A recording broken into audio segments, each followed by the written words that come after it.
আমি মদ খাই আর দুপুর 11টা 12টা পর্যন্ত ঘুমাইও না। আমি খুব ভালো মানুষ, নিজের সার্টিফিকেট আমি নিজেও দিতে রাজি না।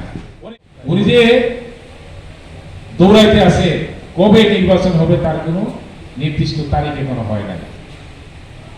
আপনাদেরকে শুধু বলতে চাই যে এই নির্বাচন যখন আসবে, আপনাদের এখানে অনেকে বক্তব্য দিয়েছেন, সকলের কাছে আমার অনুরোধ হলো আপনারা এমন একজন মানুষকে নির্বাচিত করেন। আমি খুব ভালো মানুষ সেটা আমি বলি না, অনেকে বক্তৃতা দিয়ে বলেন জননন্দিত চেয়ারম্যান, তাও আমি বলি না।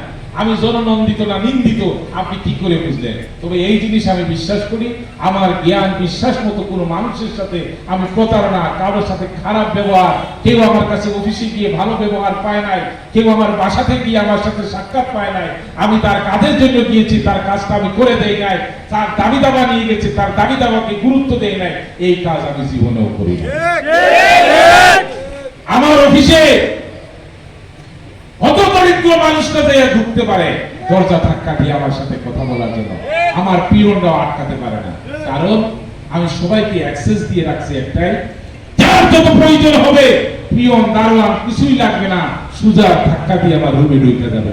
আমার সাথে কথা বলার অধিকার আপনার আছে, কারণ আপনি আমাকে ভোট দিয়ে নির্বাচিত করেছেন। আপনি ভোট দিয়ে নির্বাচিত করেছেন বলে আজকে আমি চেয়ারম্যান।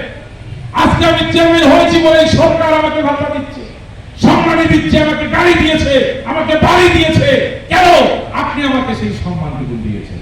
আমার দায়িত্ব হলো সেই সম্মান আপনাদেরকে আমিও দেওয়া, সেই অধিকার আপনাদের, সেই অধিকার সেটা আপনাদেরকে দিতে হবে। সেই সম্মান আপনারা আমার কাছে দাবি করেন, সেটা পান আপনারা। তাই আমি নৈতিকভাবে মনে করি, যদি আমি নির্বাচিত হই তাহলে এই গ্যারান্টি আপনাদেরকে দিতে পারি, আমার কাছে যাওয়ার জন্য কোনো তদবির লাগবে না। আমি ভোর 6টায় উঠি, 6টা থেকে 6:30টায় উঠি, 7টার মধ্যে আমার দিনের কার্যক্রম শুরু করি। সারাদিন আমি সকালবেলা উঠে আমি কাজ করি, এবং সারাদিন আমার বাসায় মানুষ যায়, এমন কোন মানুষ বলতে পারবে না যে আমার সাথে কথা বলতে পারে না।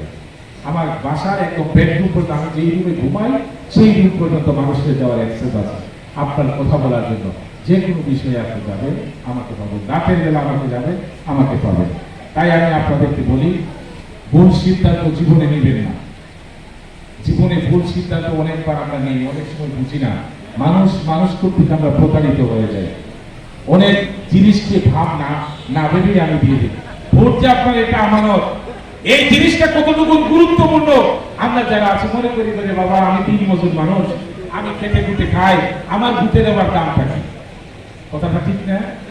তা আপনি যেমন ভোটে একটা দেন, 500 কোটি টাকার মালিক যদি আছে উনি কি ভোট 5টা দেয়নি? 5টা না একটা? তাইলে উনি যদি ধনী মানুষ হয়ে একটা দেয়, আপনি গরিব মানুষও তো একটা, আপনার দাম কি ওনার সাথে কম নেই? কোনো অংশে কম না। তাই সবাই নির্বাচন যদি হয়, সকলকে নিয়ে, পরিবারের সকল সদস্যদেরকে নিয়ে ভোট দিতে যাবেন। মহিলাদের কাছে আমার সালামটুকু পৌঁছে দিবেন, মা বোনদের কাছে আমার সালামটুকু পৌঁছে দিবেন। সকলকে বলবেন নির্বাচনে যাইয়া ভোট দেওয়ার জন্য। যদি ভোট হয়, যেদিন হয়, আপনারা সকলে দল মত নির্বিশেষে, আমি আপনাদেরকে আরেকটি বিষয় আমি বলতে পারি, আমি আমার স্থানীয় সরকার নির্বাচন ব্যবস্থায় জননেত্রী শেখ হাসিনা কোনো দলীয় মার্কা রাখেন না। কেন? কারণ এখানে আওয়ামী লীগ, বিএনপি, জাসদ, জাতীয় পার্টি সকলে মিলে এই নির্বাচন করার সুযোগ করে দিয়েছেন। এই নির্বাচনে কোনো নৌকা মার্কা দেওয়া হয় নাই। কি কারণে দেওয়া হয় নাই? এই নির্বাচন আমরা সকলে বিশ্বাস করি, স্থানীয় সরকার নির্বাচনে দল মতের ঊর্ধ্বে উঠে একটি নির্বাচন করতে হবে।